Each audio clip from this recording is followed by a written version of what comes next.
রবীন্দ্রনাথ ঠাকুর বলেছেন, কাউকে পছন্দ করতে হয়তো 1 মিনিট সময় লাগতে পারে, কাউকে ভালোবাসতে হয়তো 1 ঘন্টা সময় লাগতে পারে, কিন্তু কাউকে ভুলে যেতে হলে সারা জীবন লাগে।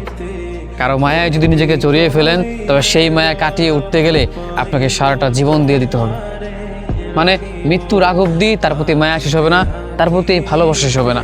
হয়তো মুহূর্তের মাঝেই কাউকে পছন্দ করতেই পারেন, হয়তো ঘন্টাখানেক তাকে দেখে শুনে ভালোবাসতেই পারেন, কিন্তু সেই ভালোবাসা ভুলে যেতে আপনাকে সারাটা জীবন পার করতে হবে।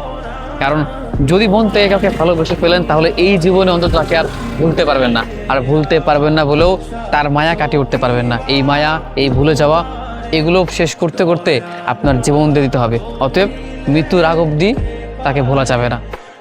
অতএব এইটাই বোঝা গেল যে কাউকে ভালোবাসা যায় ক্ষণিকের জন্য, বা কাউকে ক্ষণিকের মধ্যেই পছন্দ করে ফেলা যায়, কিন্তু ভুলতে গেলে আপনাকে সারাটা জীবন পার করতে হবে। কারণ ওই যে সত্যিকারের ভালোবাসাটা তার সাথে হয়ে গিয়েছে, আর এই ভালোবাসার সমাপ্তি ঘটাতে আপনার জীবনের সমাপ্তি ঘটাতে হবে। অতএব যতদিন থাকবেন তার প্রতি ভালোবাসা থাকবে, তাকে পছন্দ করবেন, তার প্রতি একটা অনুভূতি আপনার কাজ করবে। ভালোবাসার শুরু হতে পারে, কিন্তু সেটা যদি একবার সত্যিকারভাবে হয়ে যায়, তাহলে সেটার শেষ অবধি থেকেই যায়। মৃত্যু ছাড়া সেটা আর কোনো কিছুতেই থামতে চায় না।